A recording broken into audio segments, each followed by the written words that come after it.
দেখেছো কিভাবে কথা বলছে? অসভ্য একটা মেয়ে। এই আবার অসভ্য? এই ভাই, আমি যত সঙ্গে ভদ্রভাবে কথা বলি শুরু আর অসভ্য অসভ্য করে যায়। শোনো, আমি যদি এক হাঁক দিই না, এই সব কটা আমার দলে চলে আসবে।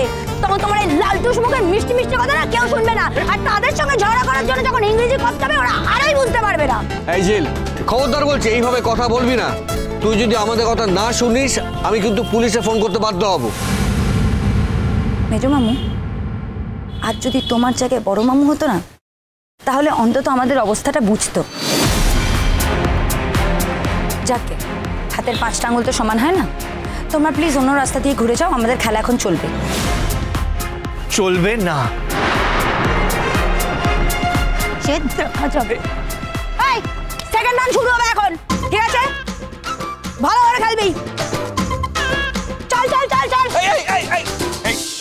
না, চল চল, ওইটা টেনে খেলবি, ওই দিকেরটা টেনে খেলবি। চল, ঠিক করে। কি হচ্ছে?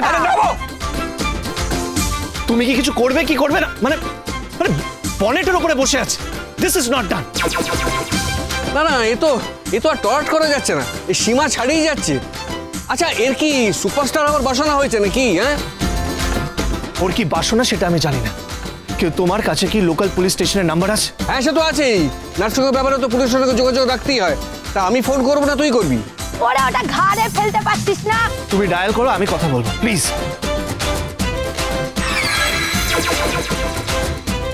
ওটা টান টান টান।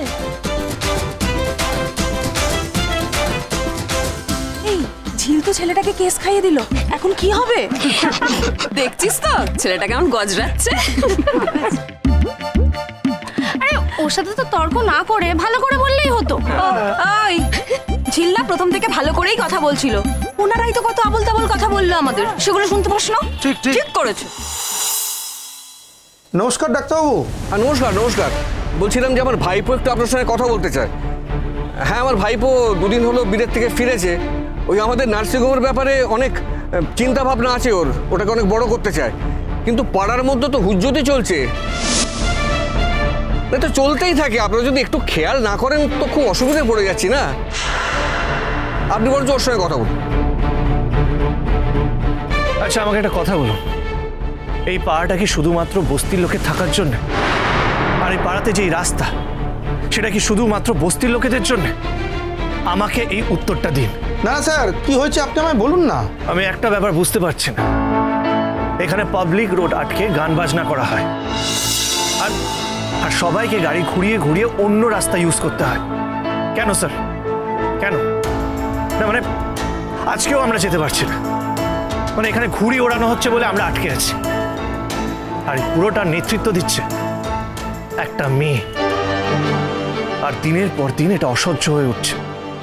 কেন স্যার, কেন? এরকম চলতে থাকলে তো আমাদের এই পাড়ায় বাড়ি বিক্রি করে দিতে হবে। কিন্তু শুনুন স্যার, আমিও কিন্তু হার মানব না। এর শেষ দেখে ছাড়বো আমি, প্লিজ। ভোলে বাবা পার করেগা, সোম থেকে রবি প্রতিদিন বিকেল 5:30টায় স্টার জলসায় ও জিও হটস্টারে।